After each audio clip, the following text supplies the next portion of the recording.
Hello, welcome back to Air Transport Month.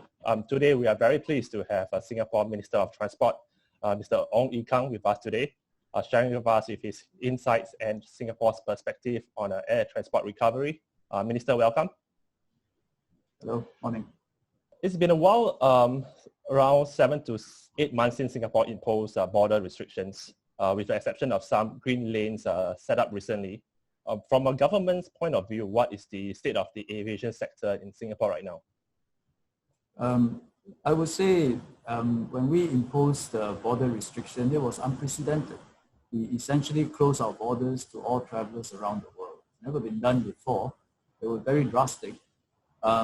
So at that time when we closed the borders, we didn't even have all the green lanes that you just talked about.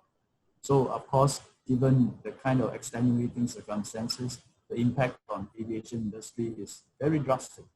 Even now, our passenger volume is under 2% of pre-COVID levels. Used to have 200,000 passengers, close to that, in and out of Singapore or transiting to Singapore.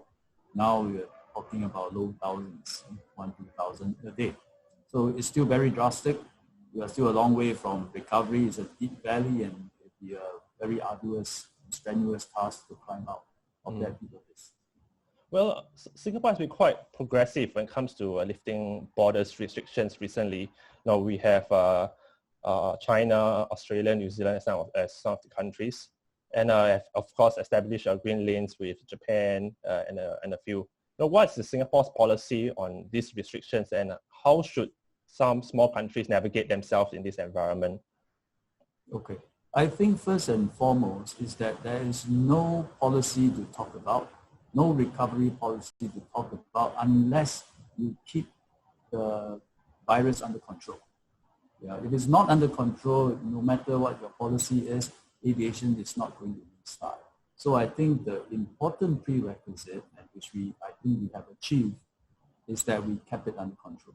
So it's for several weeks now, we have very low incidence rate. 1, 2 in the community plus imports, typically under 10. But if you just set aside the imports are actually quarantined upon arrival, so there are really no transmission risk. But if you just look at community cases, I think it's well under 5, and some days it's 0. And that even includes the dormitories that we used to have a big problem with. And now even with that, we are seeing very low levels. We are testing tens of thousands of people every day, dorms as well as in the community. We deal this kind of number, so I think the prevalence rate is quite low. So once you have that, you are in business to try to recover. And so our general policy, I would say there are a few layers. The first layer is that almost the rest of the world, if we can negotiate some green lane arrangement for essential business travel. So it's just a small sliver of travelers, a particular segment where the risk is lower and yet they have important business to carry out in Singapore. We open a green lane and there are all kinds of precautions. Often involves a pre-departure test, an on-arrival test, plus a very restricted and controlled itinerary within a certain time period, certain quarter. So that is open almost to the whole world. So long as a partner, territory or party is willing to negotiate with us, we'll try to forge that kind of agreement just to keep basic business operations going. Yeah. And then the next level gets more interesting, which is that if we see another territory, country or place where the incidence rate and the prevalence rate is the same or better than us, then effectively we can say we can consider the one quarantine zone. In which case we will pursue 2 things. One is that we can unilaterally open to those territories. And we have done so for Brunei, New Zealand as a start, then more recently Vietnam, and then China, mainland China, and then Australia, and now the whole Australia is open. So the probability of an imported case is actually very low because it's, as I mentioned, it's no day landing in Changi and having an infection is no different from someone from Jurong, a different part of Singapore, going to Changi and with the infection, right? But for abundance of precaution, we will administer an on-arrival test for them anyway. So almost totally eliminating the risk is important. And then second thing we will do is that if they are like-minded as us, then why not, if we reciprocate that policy to each other, essentially we'll have an air travel bubble. Air travel bubble that have no restrictions, replaces quarantine with a test, and is not targeted at any particular segment of business or of travelers. So it's really just open. And we are doing one with Hong Kong. It's progressing very well. We do hope to see the first flight taking off in the month of November. Other than low case counts, what are some of the other key factors when establishing this air travel bubble? I'm sure there'll be a lot of considerations between both sides. And what are some of these factors? Yeah, that's a very pertinent question. I think I go on the website every day to check the case counts of various places and various countries. The doctors will always tell me this is just the top line number. They have a much more learned look into the territory. Also look into their surveillance system, their control system, the safe management measures, the healthcare system, and then take a holistic assessment before we decide if that place or country is of similar risk profile as us. Just looking at the top line is not sufficient. Other than Hong Kong, what other markets could Singapore look at, either for official or general travel? I listed earlier a series of places that we have unilaterally opened up to.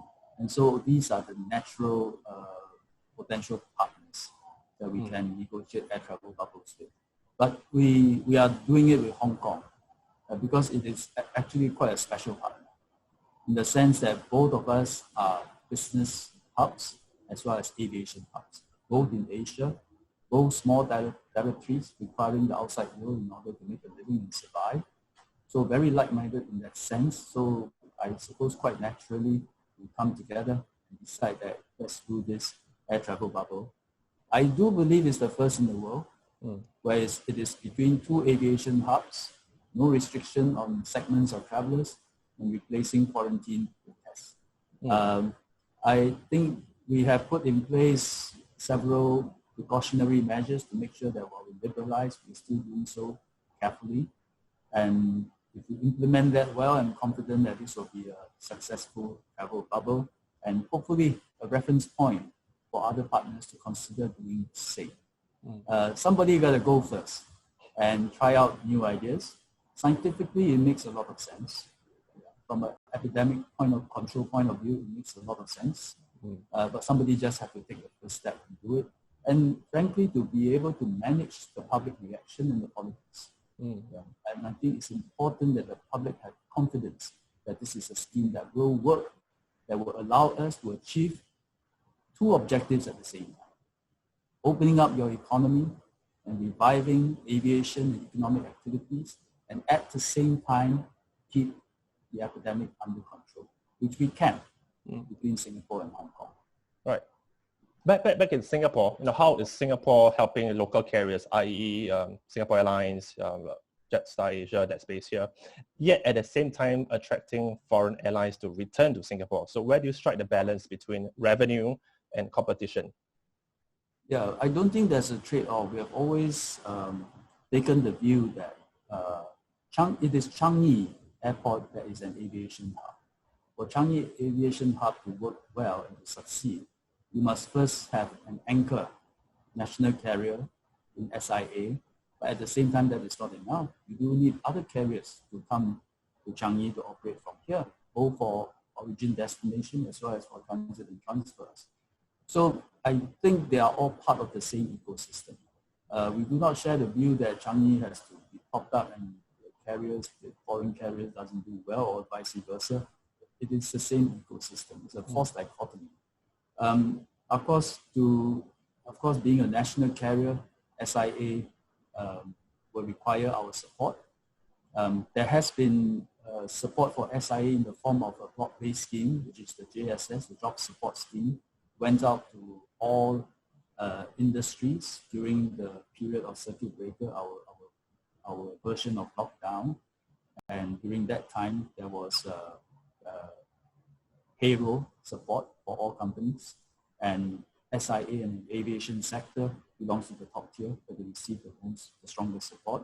We have some grants to help SIA continue essential destination flights, just to keep links open and supply chain open. Some help in that. Of course, the biggest help came from their shareholders, which went through a major recapitalization exercise, and that is really major to keep SIA going.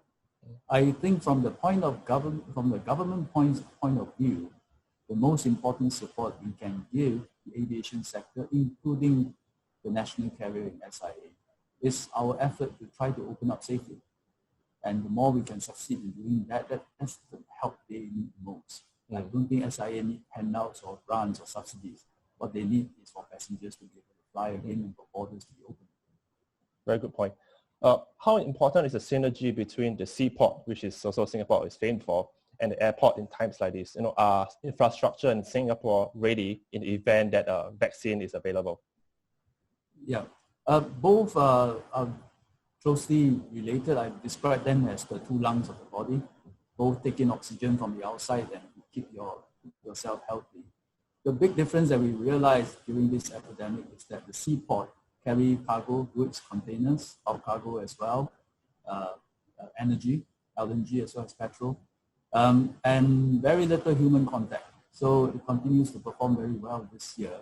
I think we are less than 1% down compared to last year. And freight rates is up, and so shipping lines are actually doing well. The airport does the same job and same function, except it connects people, a lot of people. And this being a virus that transmits from people to people, it is totally devastating. So you see the two lungs, and literally one has collapsed and the other one is still thriving. The two are illustrative of the importance of keeping our network, being part of the node of a global and regional network, keeping our links, Singapore's links to the outside world open, either by sea or by air. It's critical to the survival and prosperity of Singapore. Is the infrastructure in Singapore ready to handle large amounts of vaccine? There are different kinds of vaccines out there, all requiring different types of, all having different requirements. Some requires to be transported at minus 80 degrees Celsius, some room temperature or just cool temperature will do.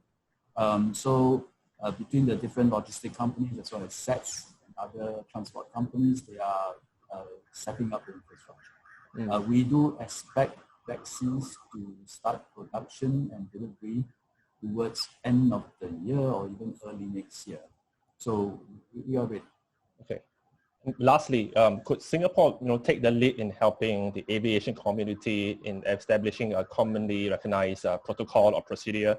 How can Singapore contribute to the recovery of the air transport sector globally? We're a council member of ICAO and an active one because we have such a huge stake in the aviation sector.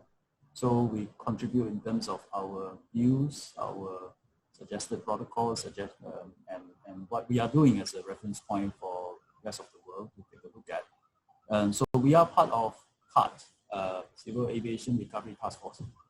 We are a member of the CART and contributing in these ideas. But ultimately, I think it's what we practically do that is probably most useful.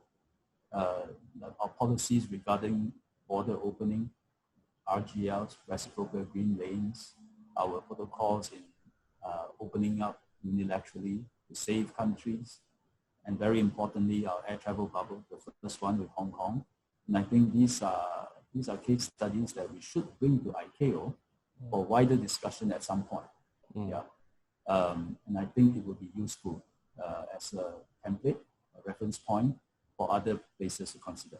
But as I mentioned, if you have not kept the epidemic under control, there's nothing to talk about. So I think first priority for many other countries is to keep it under control. For us, the priority, get the Hong Kong bubble going, Hong Kong-Singapore bubble going, make sure it's implemented well, then I think we can talk about the next phase of the bubble. All right. Thank you, Minister, for your time today. Thank you. Thank you very much. Thank you. See you soon.